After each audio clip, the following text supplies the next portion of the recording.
Welcome to MGD 143 Motion Graphic Design.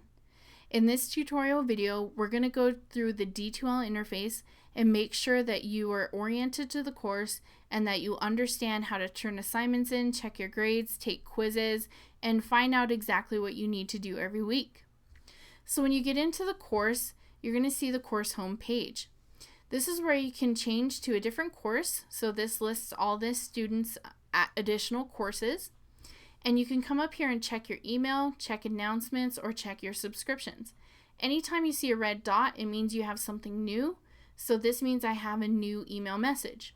I can click on this and visit the email. I can click on this and go to that announcement. So make sure you're watching for those little red dots. Now underneath here, you're going to see a navigation bar, and this is what you're going to use to get through the class. But you'll notice that there's no home page link. So to get back to this home page, you need to make sure you click on the CCC Online logo. On the home page, you're going to see news announcements from me and also from CCC Online. The news announcements from me are just new things that I want you to be aware of in the course, so make sure you watch for that. And then usually if CCC Online puts a new news item, it's something that affects every student, so make sure that you look at it. In addition, you have these external links.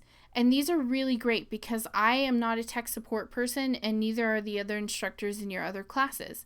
So if you run into problems, there's a 24/7 help desk, there's a phone number you can call. If you're having trouble understanding things, NetTutor actually has tutoring times in different subjects that you can go to, and there are just different guides if you're unsure how to work through D2L. Now from here, it's important that you go to content. Now when you go to content, you're going to see a table of contents on the left-hand side, and these are all the different information and items for this course. The first thing you're going to do the first week of class is go through the syllabus and make sure that you've read and understand all of these different items. It is a lot, but it is something you need to know. So this is going to tell you who I am, and you can get more information about me, what books and software you need to have for this course, typically how a person goes through this course week to week, what the schedule is, what assignments are due, what dates they're due, etc., and how I grade things and other places that you can go to get help. Plus it has the way that I grade discussions, the assignments, and the final projects.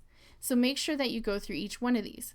To do that, click on the first item and then read all that information, and then you'll see the rest of the module items here, and you can navigate through these by clicking on the next one or hitting this right button to see the next module.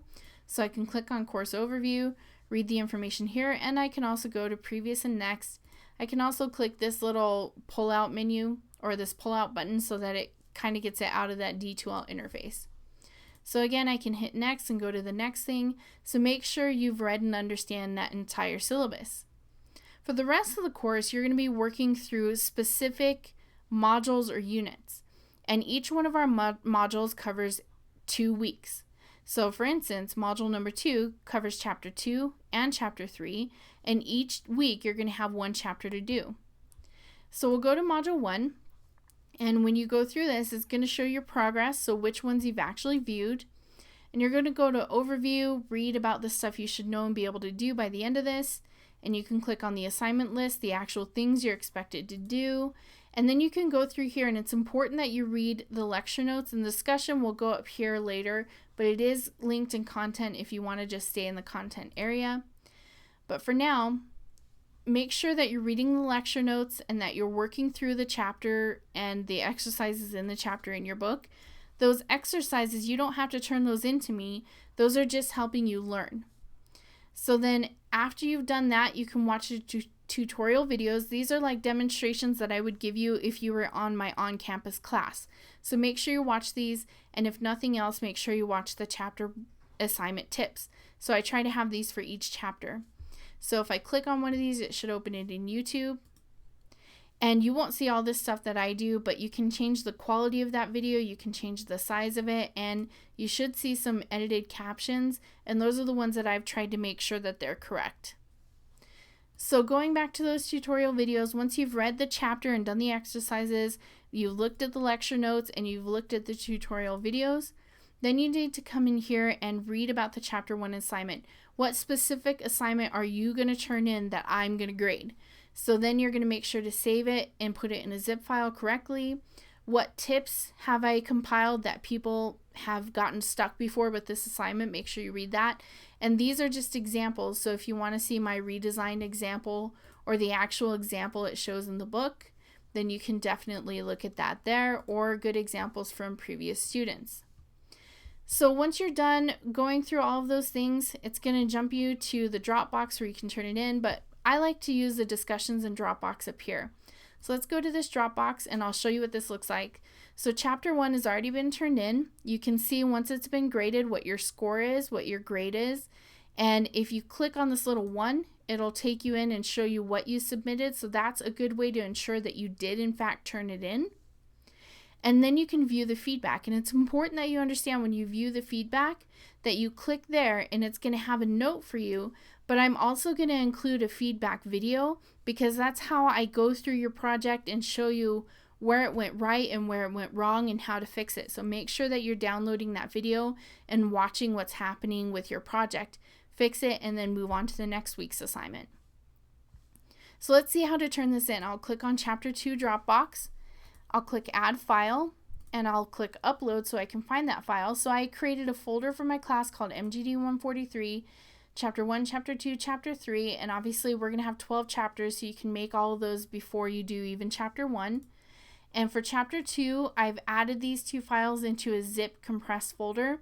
There is a tutorial video in the course on how to do this, so if you don't know how to put these 2 files or even how to get this Swift file, then make sure you watch that tutorial video. But I need to turn in this zip file, so I'll click Open, and it should upload it, and you click Done. And this is where you can leave me a note such as, I had trouble. You can give me any kind of a note that's going to help me to better assess your project. So I'll hit Submit, and this is when it's going to tell you it was successful and it sent you a confirmation email. You need to make sure you get to this page, otherwise you haven't submitted your assignment. Also, keep the email that it sends you because that's your proof that you turned it in. Now, to ensure that it's in that Dropbox, you can go to the Chapter 2 Dropbox and see that now it's, instead of being a 1, instead of being a 0, it's a 1. I can click on it, and now I can download and see when I turned it in, what not. So that's the basics of working with the Dropbox. Every week you'll see when I give you feedback, you'll view it and you'll download your video and make sure that you fix your assignment before the next week. So let's talk about discussions real quick. When you get in discussions, Q&As where you can get some help from your classmates. These are the guidelines, what I do when I grade it, how you should be successful in these discussions. Then we have an introduction discussion. It's locked after a certain date, and the next discussion should probably be unlocked when this one is probably on the same day that this one is locked. So let's go ahead and get into this discussion. And if you haven't read an item, it'll appear in bold font. So I can click on this. It's going to open up a new window and you can read that. Now, this is something I don't like the way this works. So I actually changed my settings. And if you want to see yours like mine, then change these settings. So I'll close this window. And in this main discussions area, I'll click the settings in the upper right hand corner. And I like to use a preview pane. Make sure it's threaded view and grid style. So I'll click save. And what that's going to do, and it works really well if you have a large screen. If you have a smaller screen, it might be harder. So I'll click on this message, and instead of opening up in a new window, I can see the entire thread of everybody's discussion in here. And then I can also see the message for the particular one that I've clicked. So if I want to reply to this message, I can hit reply, and I can say, let's say other software, and a question mark. So this is where you'd write your note. So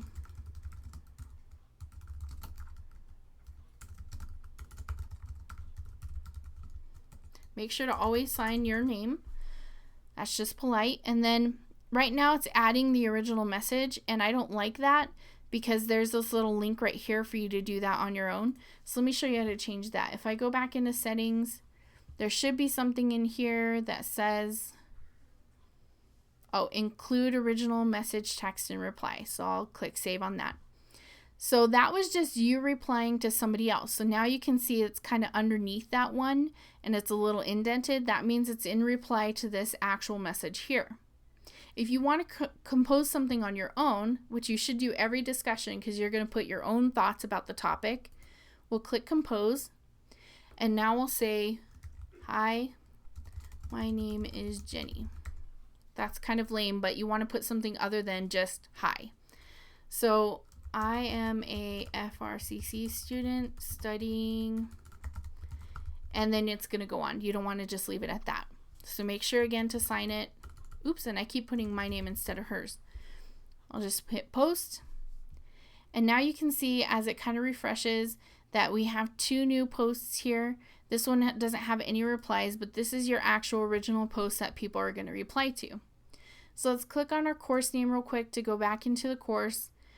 And we've talked about discussions, Dropbox, assessments. This is where you can go to view your grades.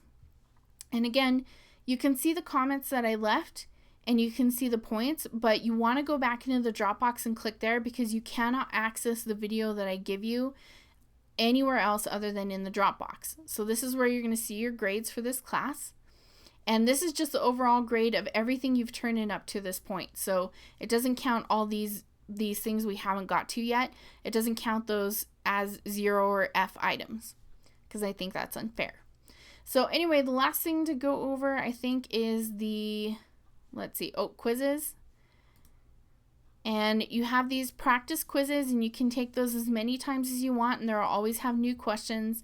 But when you get into a quiz, I highly recommend that you read the directions, start the quiz, and then when you come in here, what I recommend is answer a question and then click save at the end of every question. And what that does is as I go through this and hit save, if I ever have a power outage, it's not going to affect, at least these will all be saved. So if I skip this question because maybe I don't understand it, I can keep going through all these. And as you can see, the ones that are full color are the ones that I've answered and saved. And this one that's kind of desaturated, that's telling me that I skipped that question. So I can click on that one, go back and make sure to answer that question. And when I'm done with the whole quiz, I can save all my responses and then you have to make sure to hit submit quiz. From here, it's telling me I didn't answer any or some of them. We're going to just submit it anyway. And then it should give you some feedback in terms of what you have and have not answered correctly. All right, now last thing is class list. If you want to email somebody, you come to the class list, and this doesn't have very many people because this is just our builder class. But if you want to email me, you can click on my name, and this is where you can type your message. Or if you have classmates, you can click on their name.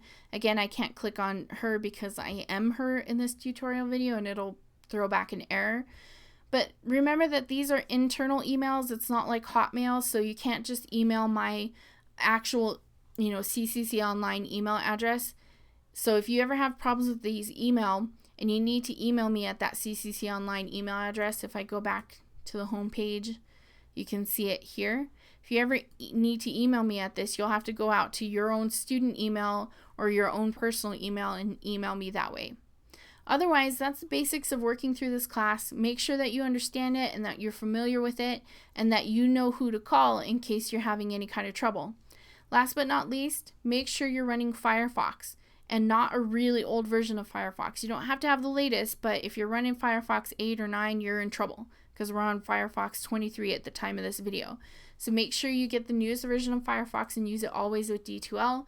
You can come to Google and search for Firefox and it should be the very first one, and then you can download it here.